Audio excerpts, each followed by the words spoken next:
Welcome to another live show of the Pittsburgh Sportsline in the BPTV studios.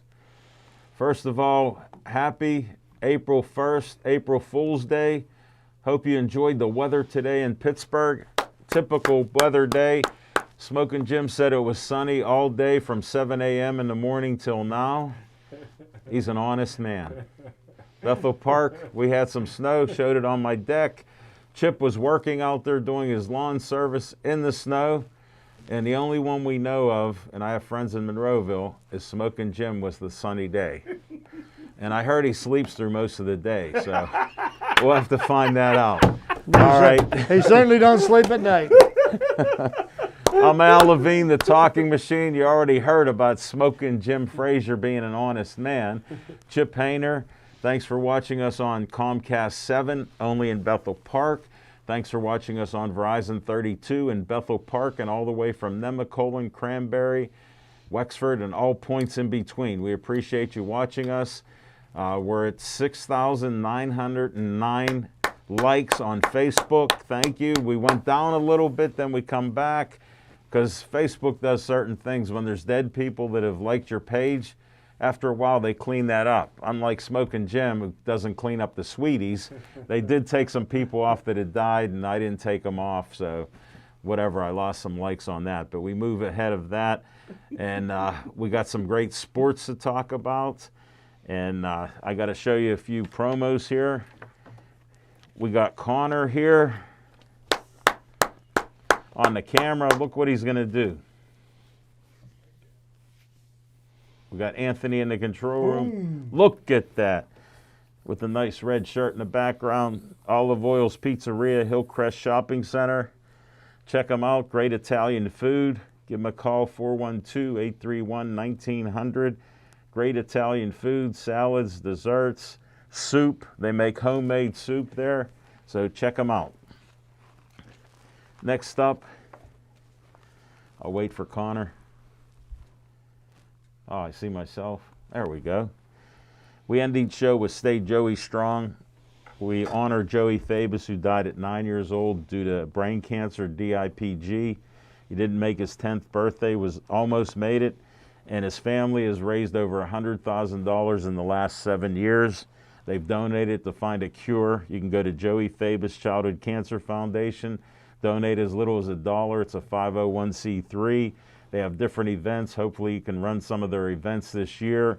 And you can go to the Joey Fabus Childhood Cancer Foundation 1 mile 5K walk. We film it each year, and everybody dresses up as a superhero.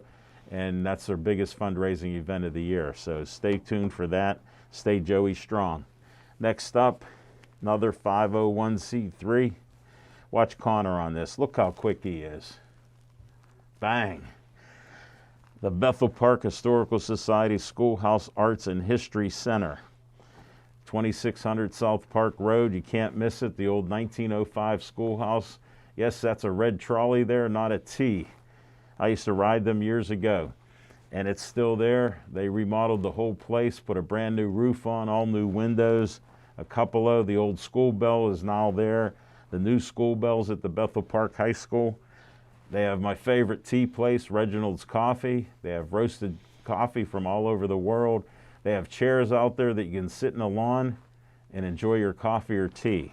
Maybe someday I'll meet you up there.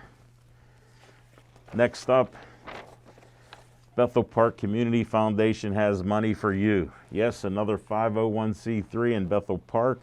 They have from $100 to $5,000 for your group doing good things in Bethel. Get an application online. I'm a trustee on the board. Bring it out there, and if you have a good cause, we'll help you out. We've donated $1 million in 25 years, and we plan out giving even more over the next few years too. So get an app there, and we'll see you there. Next up, Dave Cable likes to have a little fun at my expense. That's my smiling face on Uncle Sam. I want you for BPTV to be like Connor, Anthony, and Nick can't be here. He's announcing Waynesburg U football. They didn't have football in the fall.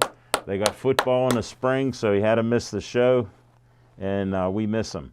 You could be a volunteer here and possibly be on camera. Call 412-831-3304. Tell Dave Cable you want to help out. And if you're in high school and stuff, this can help you with college and other things. We have scholarships. If you help out here, that you can apply for them and possibly get it. Just talk to Dave Cable. Next up, I test Connor's skills. And we're going to go, look at he's ready.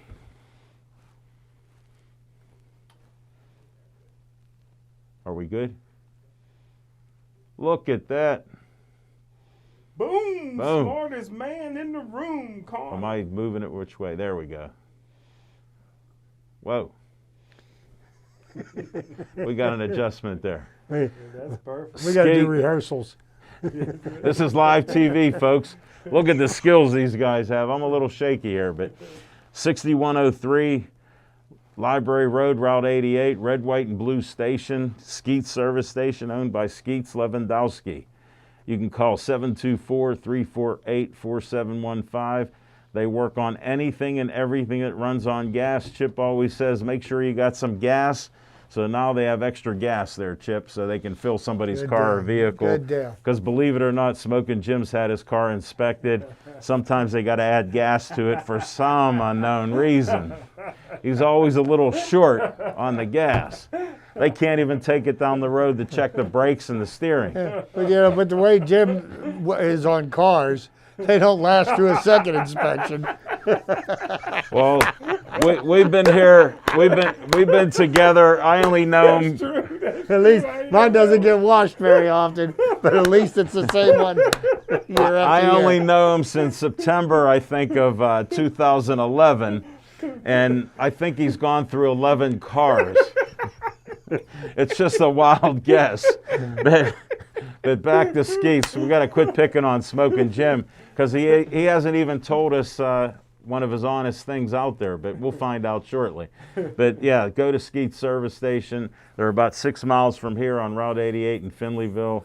They even have a little smorgasbord in the morning on Mondays. They have donuts they get from Bethel Bakery. He's always bugging me to come out there, but I'm still practicing social distancing. So, you know, I got my second shot, so I'm feeling great. Get your shots.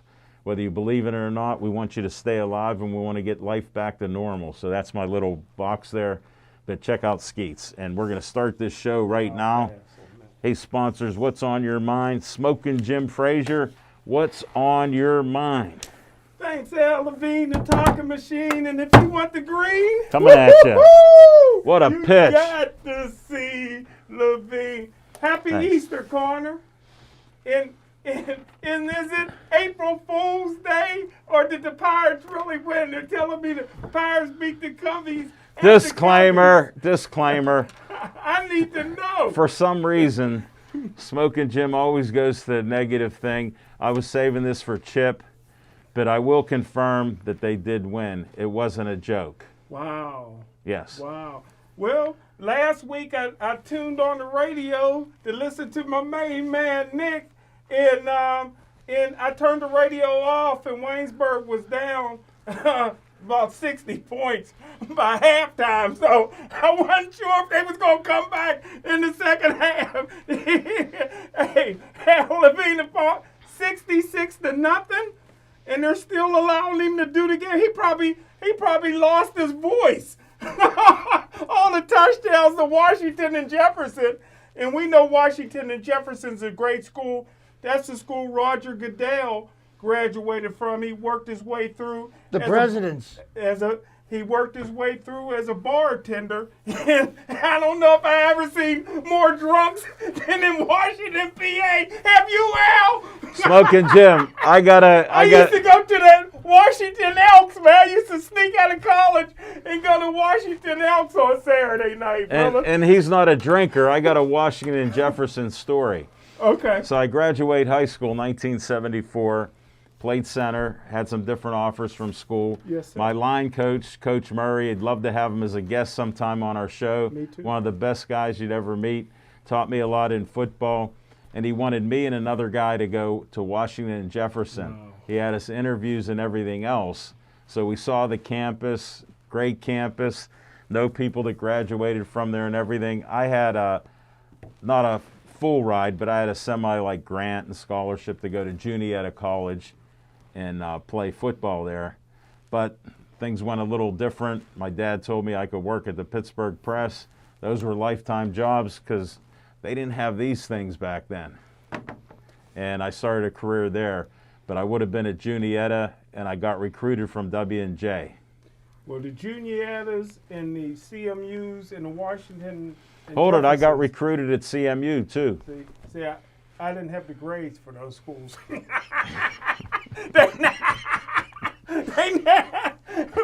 Well, Al Levine is Even Westminster, I had a chance to go to Westminster. Well, speaking of somebody that didn't have the grades either, Yeah, our friend Who's of the that? show's Fertini, yeah. and his son is a star offensive lineman, about 6'4", sophomore, about 315 pounds. Wow. All-world player for Washington and Jefferson. And me and Frat, my junior year, we were team captains at Cal.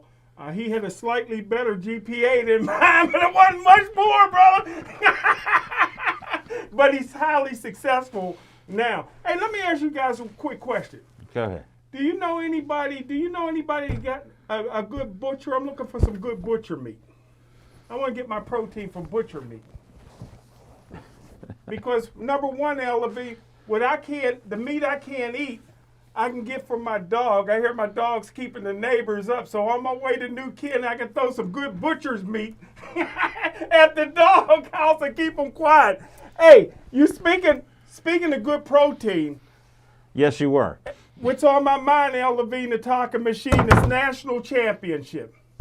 Back in 1986, Emmitt Smith's team narrowly beat out Gateway for the national championship. They came in third in the nation. I always thought that Emmitt Smith's team was a little overrated.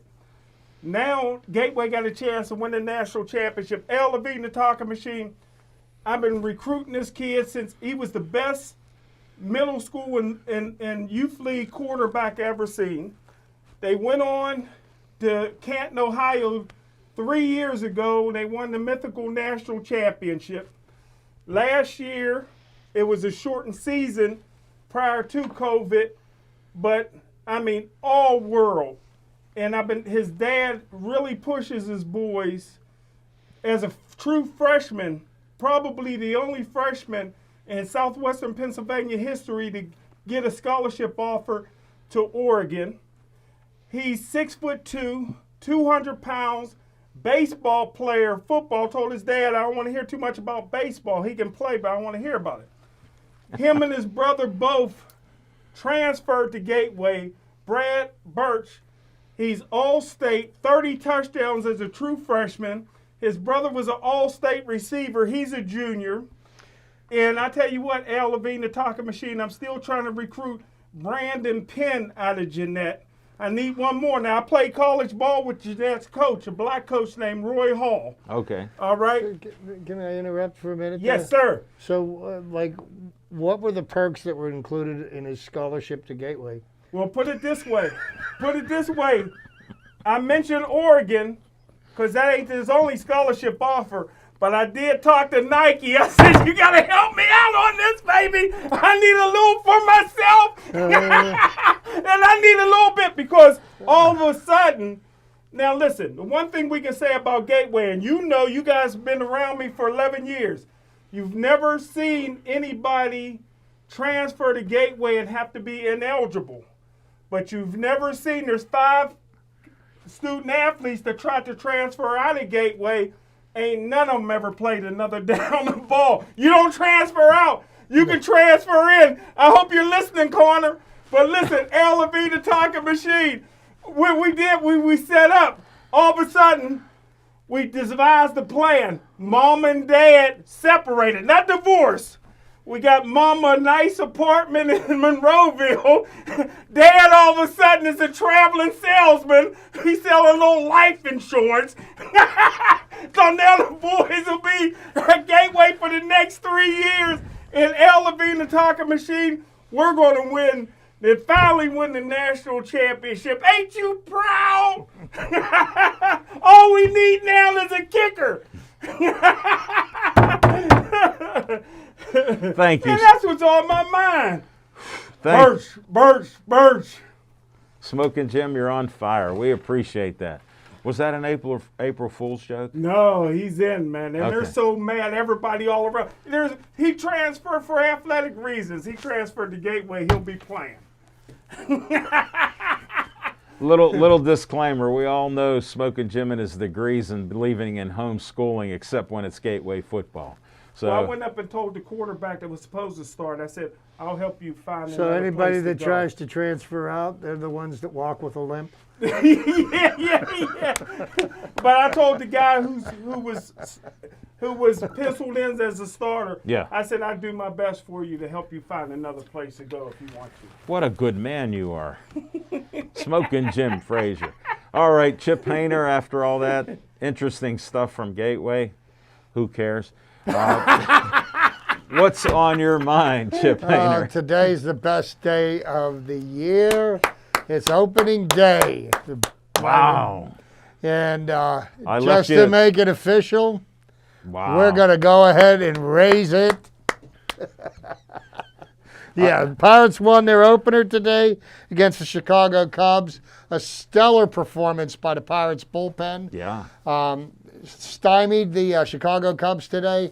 The bullpen struck out 11 batters and only gave up 1 run in 7 innings. So they did a great job of keeping the Pirates in the game. Starting pitching was a little suspect.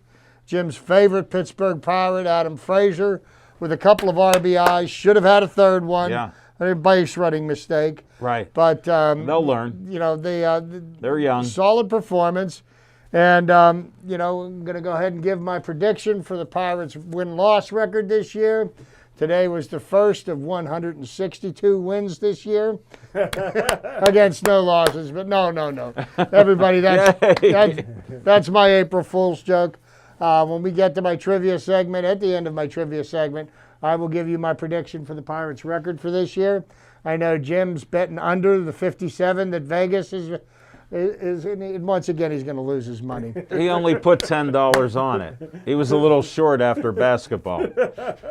But, you know, I got somebody spying on him. but baseball's on my mind, and you know, I think it's great that we're having a full baseball season.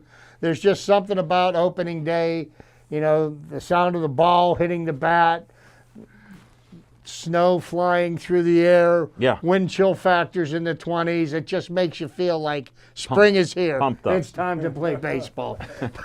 Thank you, Chip. What's smoking, I Jim? just got one question for Chip. Yeah, go ahead.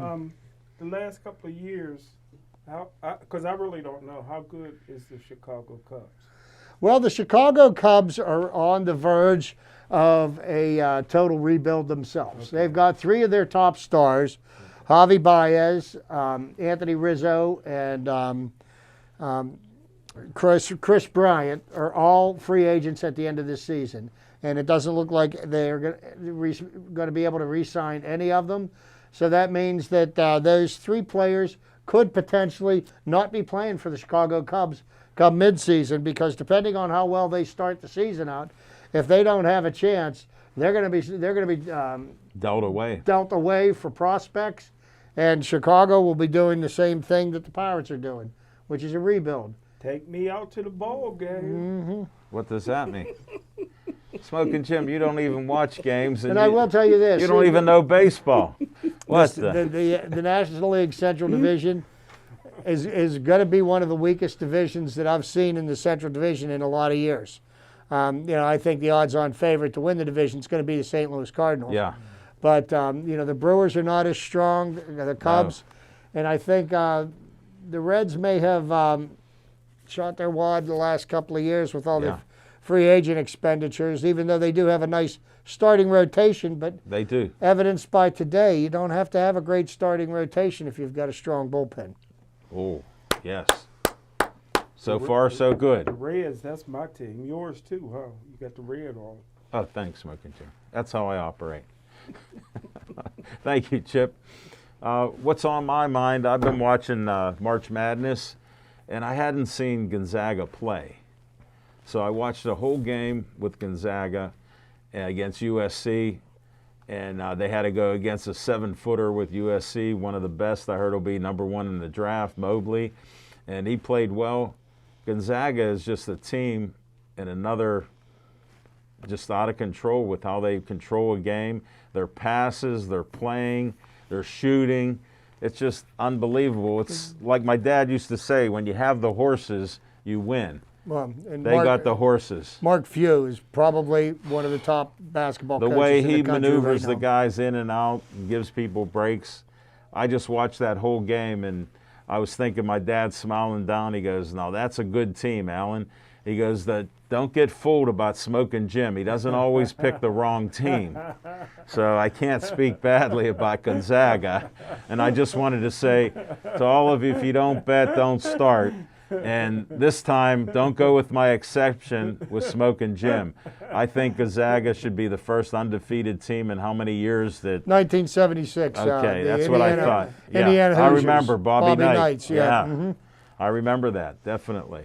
And I remember being friends with Mark Cuban, and his favorite team was Bobby Knights. I didn't know that. Yes, definitely. That's why he started to become a billionaire, started his own station on the internet, broadcast.com, and sold it for billions. I didn't know that. He was broadcasting Indiana games. I have to share this stuff with you because Smoking Jim sees football twice a day, and he sees pretty women the rest of the day.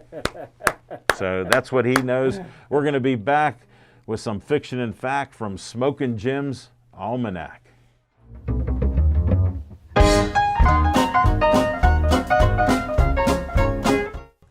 Thanks, Al Levine, the talking machine. My main man, Chip Hayner, Go Pirates. Man, Chip is representing. And I tell you what, man. What? My favorite soccer player. He swagged out as usual. Who is it? Man, Connor in the house. And I tell you what, we couldn't do the show without the man from the gaming. You know, man, and anybody that plays games, man, you got to tune in on the gaming show with my main man, Anthony. Never a hair out of place. He's on the ones and twos making us look good. Hey, Al Levine, the talking machine. Yes. Everybody knows I'm the nicest guy in the world. But I can be brutally Tell me honest. one person that's told you that. I can be brutally honest.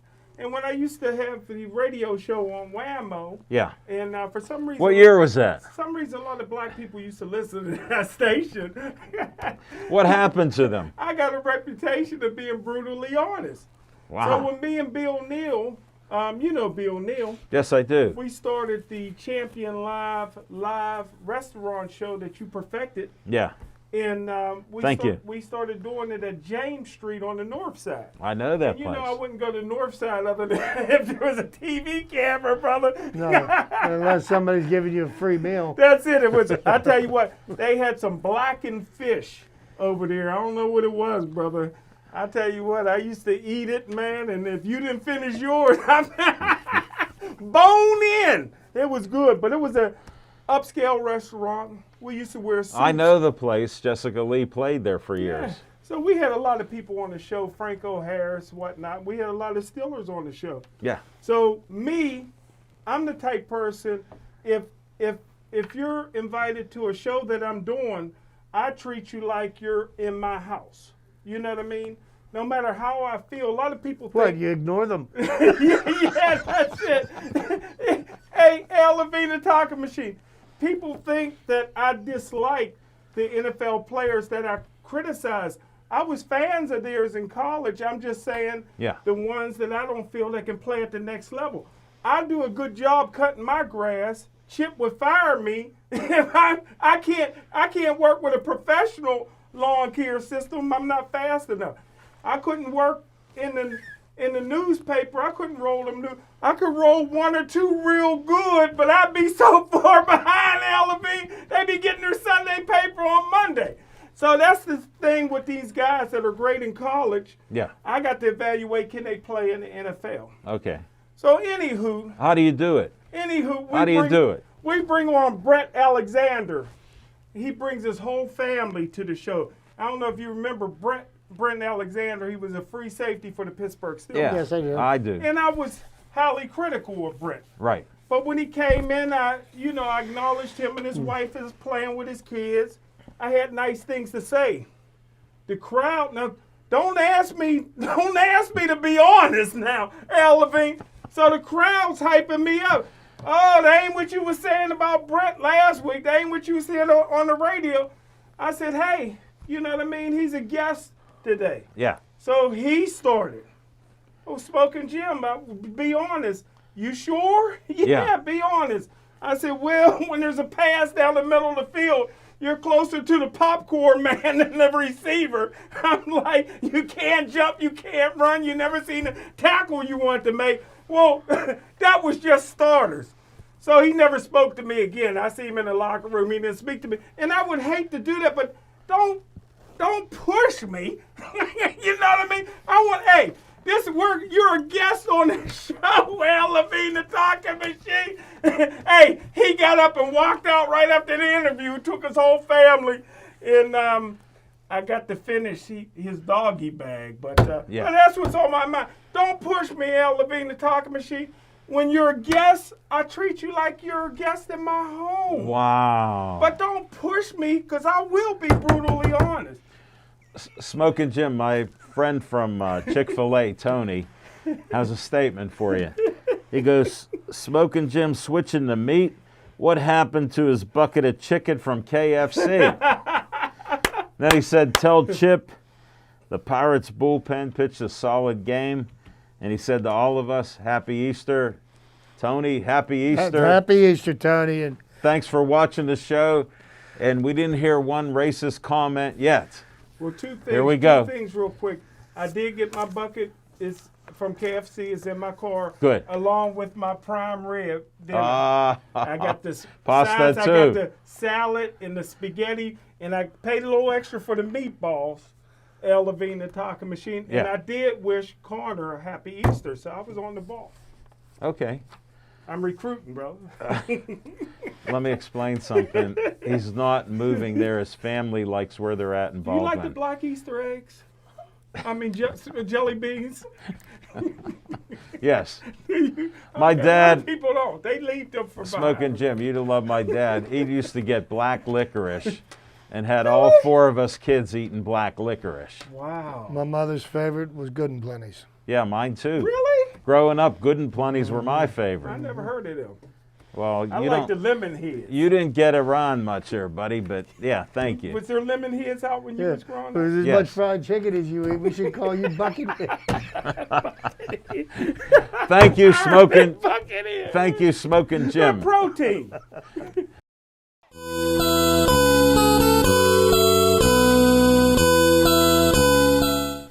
Well, as we move into the baseball season, I'm going to wrap up my my segment. I've been on, waiting. I've been waiting. On one of the last great Pirate Hall of Famers, and a Pirate great who's not in the Hall of Fame that should have been in the Hall of Fame 40 years ago. Yeah. But we'll touch on that next.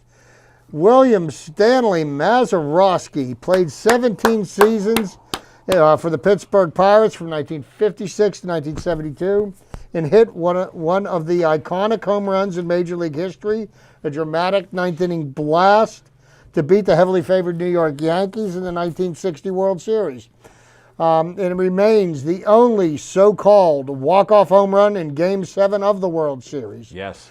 Also known as Maz and the Glove, the latter for his brilliance in the field. Mazeroski turned the most double plays, 1,706, at second base in Major League history and was a Gold Glove Award winner 8 times.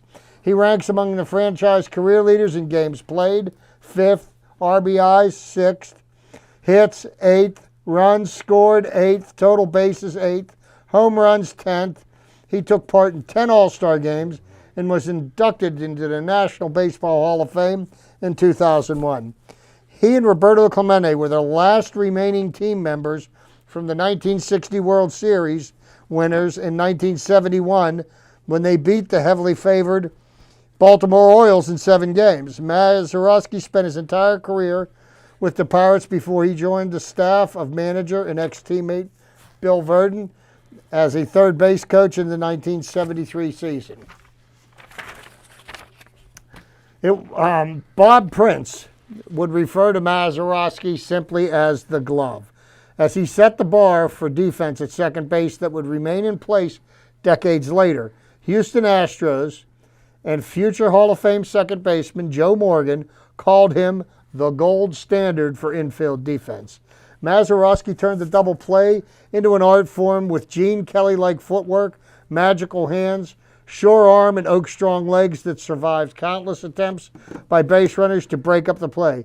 Coupled with acute baseball instincts, he displayed unparalleled range in the field, as evidenced by the 9 seasons that he led the league in assists per 9 innings and total zone runs at his position. Remarkably, Mazeroski was able to accomplish this even though he played nearly half of his games at Forbes Field, whose infield was widely thought to be the worst in the majors because of its alabaster-like surface and many errant hops. Alabaster? There you go. That's my 50-cent Look word that of up the in day. your look that up in your funkin' way. Val knows all about bastards. Yes. I worked with a couple. What separated Mazeroski further from the pack were his trademark glove size and fundamentals. His glove was not much larger than his right hand, which made for a quicker ball transfer and release, especially on double play attempts. Once broken in, the piece of equipment would see action for several years at a time. A quote from one of his teammates: Maz never really caught the ball. He never really closed his glove over it, turning the double play, said Pirates shortstop Gene Alley, who helped Mazeroski turn 161 double plays in the 1966 season. Wow. Still a major league record that might never be broken. He could tilt his glove at an angle and hold his hand just so. It was a wonder the ball stayed there. Then it would slide out of his hand just like that. He was the only one that I ever saw do that. So, Bill Mazeroski's biggest claim to fame, besides being the greatest turner of double plays in Major League history, had to do with the home run that he hit in the 1960 World Series. Everybody knows about the seventh game of the World Series. He hit the game-winning home run, but that was not the only game-winning home run he hit in the 1960 World Series. I didn't know that. See? In the 4th inning of Game 1, with Don Hoke on base, Mazeroski hit a 2-run homer off Jim Coates that cleared the large scoreboard in straightaway left field. Wow. The blow extended the Pirates' lead to 5-2 and proved to be the difference in a 6-4 victory. He hit .320 with team highs of 5 RBIs, 4 runs scored, and 2 home runs in the series. Wow. And the interesting thing about the home run that he hit in the 9th inning, the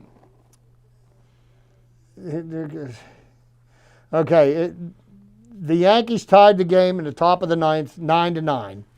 And it seemed that the second baseman had forgotten that he was to lead off the bottom half of the inning. And it wasn't until first base coach Lenny Levy reminded him that he hurriedly picked up a bat. Wow. At precisely 3:36 local time, Terry's second pitch, Mazeroski slammed the high fastball just to the left of the 406-foot marker in distant left center field. I thought it was going over the wall, and I hoped it would.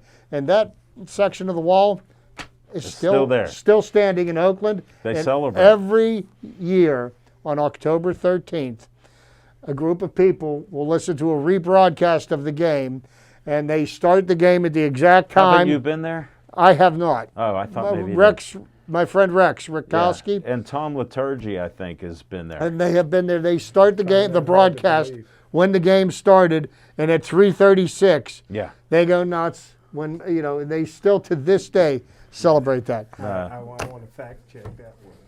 I want to fact check. About what? people are showing up there. They still do, buddy. The- It's been reported in the news. I need to see it. Yeah, but Well, then Google go there, Google October it. 13th. you're like Doubting Because- Thomas. You don't have a clue. Well, You don't have a clue. Some things I gotta just question. You don't Okay. even know what a baseball I'll tell wall you what, looks you like. Tell me how much money you want to put up, because I'll take it. Anything you put up, I'll take double that. That's how sure I am. Yeah, I don't bet, but I'll take your money. Smoking Jim, I ran into somebody a few years back who watched our show, and he goes, "Why don't you meet me at the wall in Oakland where Maz hit his home run?" White folk. Yes. And he said he never saw Smoking Jim ride his bike to Forbes Field.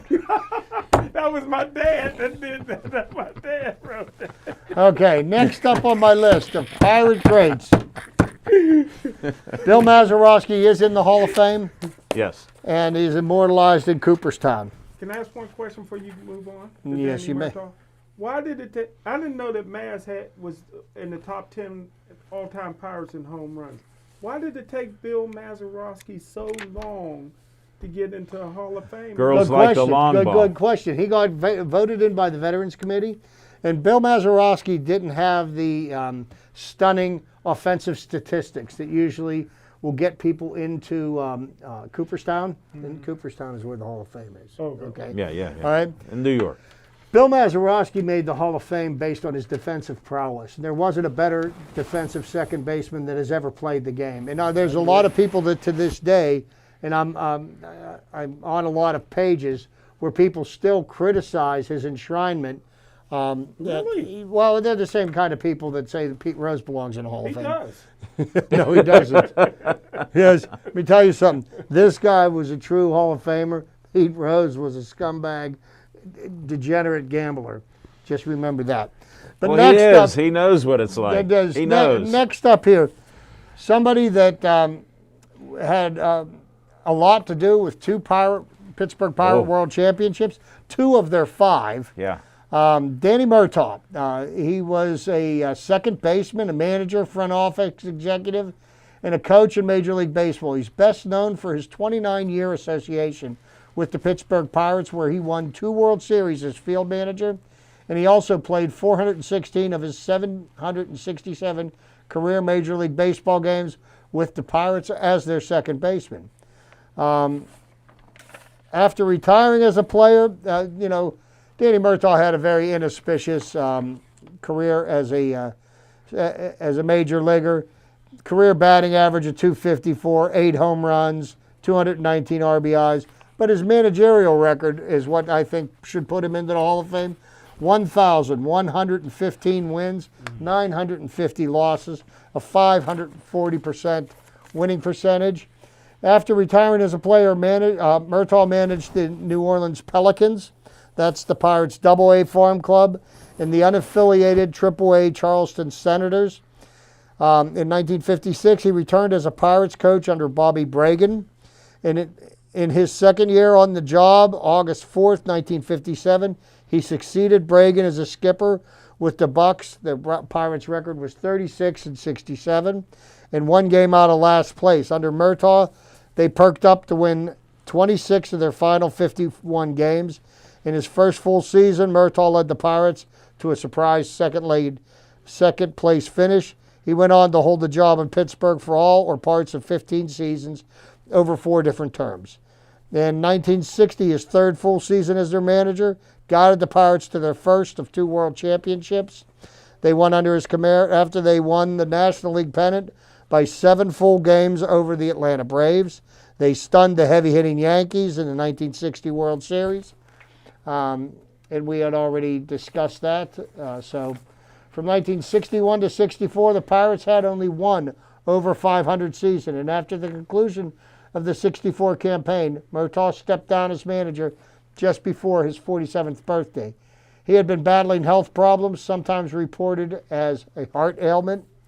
He moved up to the Pirate front office as a key assistant in charge of evaluating players for general manager Joe L. Brown. After the 65 season, he turned down feelers from the Red Sox to join the organization as vice president of player personnel. Then in 67, he was the immediate successor to the Pirates manager, Harry the Hat Walker. Yeah. He was fired July 17th. Murtaugh returned as an interim pilot for the remainder of the 67 season, after which he returned to the front office. With the abundance of talent in the Pittsburgh system, Murtaugh asked to reclaim managing job after Larry Shepard was fired in the last week of the 1969 season. Once medically cleared, he became skipper of the Pirates again, only hours after his rehiring on October 9th. Don Hoke, his third baseman on the 60 World Series Pirates and manager in the Pirates farm system in 1969, died of a heart attack. So, sorry to hear that. He was a leading contender to the marriage of parent club. His first two clubs won the 1970-71 National League East titles, although the 70 squad fell in that season's National League Championship Series to the Cincinnati Reds. Murtaugh's 71 Pirates defeated the Giants and captured the 71 World Series with a memorable comeback from 2 games to none deficit against the favored Orioles. And that season, the Orioles had 4 20-game winners on their pitching staff. Yeah. And that back in those days, all the major league teams had a four-man pitching rotation, and the pitchers averaged between 25 and 30 complete games pitched a season. Now, we don't see if a 10. pitcher makes it through the season, he's lucky if he gets 32 starts, and most of them are 5 or 6 innings. So. Right, or less. So after citing renewed health concerns, he'd been hospitalized for chest pain during the 71 season. Murtaugh again resigned as manager. He moved back to the Pirates front office, and his handpicked successor was Bill Verdon. Yeah. When Joel Brown fired Verdon on September 5th, 73, Murtaugh reluctantly returned to managing and stayed there through the 76 season. Winning National League East titles in 74, 75, but falling to the Dodgers and the Reds in the NLCS in successive years. After a second place finish in 76, Murtaugh and Brown announced their retirements during the final week of the season. Just months after his retirement, Murtaugh died in Chester from a stroke at age 59. The number 40 he wore as Bucs manager was retired by the Pirates on April 7th, 1977. And why this man is not in the National Baseball Hall of Fame is beyond me. I think he's a very well-deserving candidate, and I think there should be a push by the Veterans Committee to enshrine Danny Murtaugh. And he was quite the tobacco chewing guy. Well, legendary. We even had a call when Al Oliver called in, and Chip asked Al Oliver about how Murtaugh would spit his tobacco, and he told us a story or so on that. Well, and the thing when we interviewed Al, he had no idea I was going to ask the question, No, it was a surprise. And I asked him, what was it that made Danny Murtaugh such a good manager, and his knack for being able to motivate each person and deal with them all on a personal level, and help them to achieve the best that they could be, and that's truly a talent. No, it is. It is. And last but not least, in Jim's, Is that true? it's April Fool's Day. Oh. But no, Poor smoking. And I'm doing this in honor of my dear friend Jim Frazier. But in September of 1971, Danny Murtaugh was the first manager in Major League Baseball to start an all-African-American lineup. Right. Say it again. In September of 1971, I tagged you in a post on that this past week. But just do it again, Smoking Jim, next year in Black History On Month. that day, we would say it loud. I'm black and I'm proud. Okay. yeah, well, that in that same year, that same Pittsburgh team won the World Championship. Yeah, definitely. I was 11 years old, and I was playing baseball. My idol was Roberto Clemente, and that was like the best year of my life. Me too. I was a little older, but yeah. I cut the box score out of the Pittsburgh Press every day and kept it in a scrapbook. Yeah. And when when we were cleaning out my mother's house, I found it. The proud part of it was it was all covered with mildew and we had to Yeah. throw it away. But I had all the box scores from that season cut out of the Sure, Pittsburgh you were Press. into it. I know. And I was there for his 3,000th hit. Smoking It Jim. wasn't in 1971, No, it was Jim. in 72 the next year. Uh-huh. Thank you, Chip.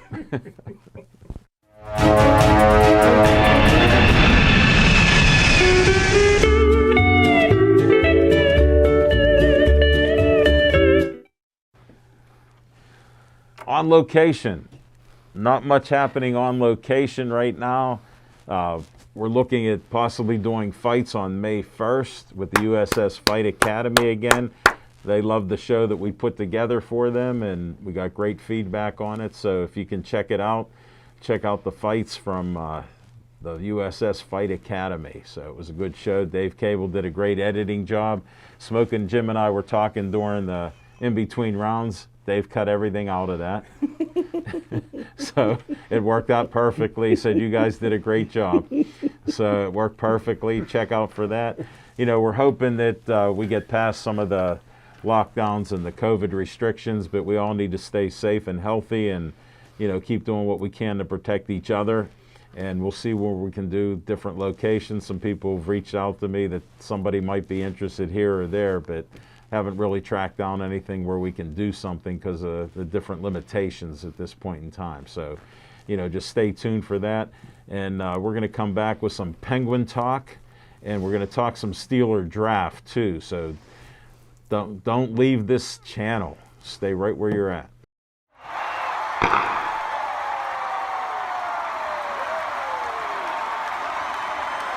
Penguin talk. Nothing in the first period, I heard.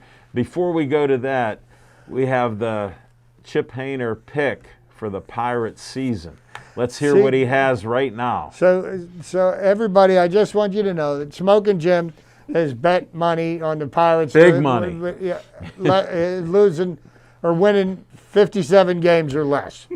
Okay? Yes. Well, you know, everybody 'Cause he knows knows that the baseball. Pirates are in the first year of a rebuild. And, you know, and I have stated before, and I stated very strongly that the Pirates will not lose 100 games this year. I'm saying right now, today, April 1st, and this is not an April No Fool's. joke. No joke. Pirates record this year, 72-90. Wow. Take it to the bank. Would that make the playoffs? No, No. no. Little disclaimer, Smoking Jim doesn't know baseball. He knows negativity. So that is very good. Well, the Penguins have a chance. I just heard the other day they have a chance to get into first place possibly. Is that true, Chip? Well, you know, right now they're tied for second with the Islanders, and they've just been playing solid hockey. Yes. Their goaltender play has been impeccable. Oh, I both mean, of them. Casey DeSmith, I was talking about, they consider, you know, all-star ability on a goaltender. Your save percentage is .92. Right. Okay, and Tristan Jarry, his goaltending last 7 or 8 games has been .94. Yeah. Well, Casey DeSmith, his save percentage is .96. Wow. This is like, you know, Hall of Fame caliber. Sure. And now Casey DeSmith is in the net tonight because Tristan Jarry has the upper body injury, which is supposed to not be anything serious, but you never know because, you know, Evgeny Malkin started out with some type of an injury. Now he's on the extended IR. Yeah. And you know, and this is the interesting thing I find about this Penguins team. You know, the Penguins have a lot of stars, and it doesn't seem like the stars listen to the coach very well. Right. That's But traditional. It's when traditional. the stars are injured and the players play the way the coach instructs them to play, I honestly think that they're a better team. You know, Evgeny Malkin was, you know, played a big part in the Penguins' turnaround this year. And he went out, and the Penguins have gotten Didn't lose better. a step, yeah. They've gotten better. And, you know, and it just makes you wonder, like, you know, I know they're never going to trade Malkin. They're never going to, you know, Crosby's untouchable. And Look what Crosby's doing and this year, and though. Letang's game has improved. He's not making, you know, the mistakes that he had mistakes been aren't making. there.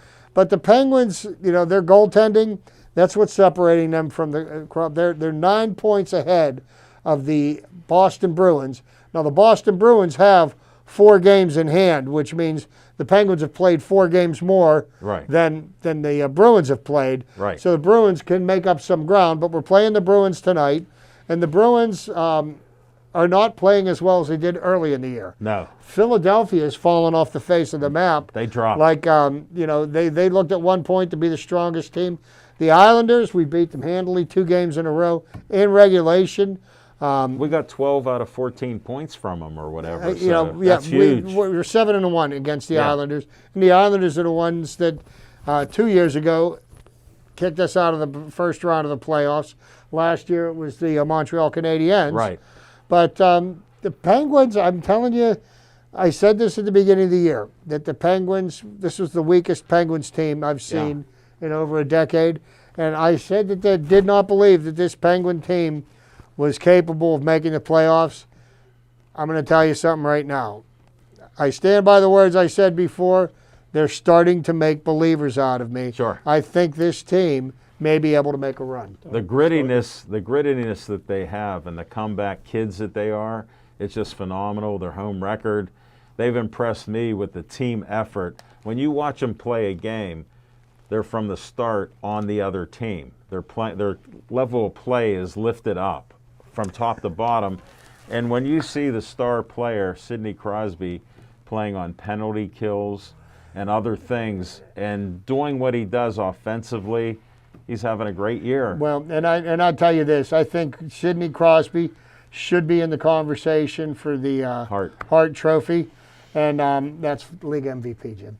Try to explain that to but me. but unfortunately, the person that's going to get the ink on that is probably going to be Connor McDavid. Yeah. But Sid Crosby, he's having as good a season as he's ever had, and he shows up every day. Yeah. He doesn't do anything spectacularly. He's consistent. He just does everything so consistently good that it doesn't stand out so much anymore. Except on his hand-eye coordination around the goal. Oh. His stick handling around the goal, I've never seen another player play like him. A puck is flipping, he puts his stick out, flattens it to the corner, or behind the goalie, between his arms, legs. It doesn't matter, over his head. He flicks it just like that. Hand and eye is unreal. And he hasn't lost anything. He's 33 years old. 13 years in the league. I thought it was 15. Or 15, I'm sorry. Yeah, 15 years. He's like 33 years old, and Yeah. usually you start seeing a drop off in the skill level. Not so much with him. Just think if he didn't have all those concussions. Yeah. Well, he was almost done. Well, you speak to that. Just think about what happened with Mario Lemieux. He could have been every bit as great of a player as Wayne Gretzky was. Come on now. No, look at all the time he spent with Hodgkin's disease with a bad back. Yeah. And he You know retired he and survived came back. cancer He smoking, Jim. wasn't the greatest. There's only one Gretzky. He had a better shot than Gretzky. Oh, my goodness. He's the only guy to score 5 different another goals. thing, let me tell you another 5 thing. different goals in one game. Gretzky 5 never different did. ways. Yeah. 5 different ways. Let me tell you something. Gretzky had a goon that looked out for him. His name was Dave Semenko. They called him Cement Head. Okay, and anybody that checked Gretzky had to go talk to Dave Semenko. Yeah. Mario Lemieux had nobody watching his back, and he got mauled, and he almost quit hockey, saying that the NHL was a garage league. Yeah. Because of the way that he was Look constantly. how big Mario was. He was his own goon. nope. Big boy. They didn't even have Nope. good players surrounding him. Gretzky It's did. okay to be number 2. No, Gretzky did. That's the difference. Gretzky You don't put know. hockey on the map. You don't know anything but No, football. he didn't. Gordie Howe did. Yeah, he did. He did. Well, we got to end this show, folks. Smoking Jim is an outlier on this. He can look that word up because he's an outlier on baseball and hockey. Don't know. Well, thanks for watching our show. Hopefully we entertained you. And thanks to all our new fans and old fans. We appreciate you. Please stay Joey strong.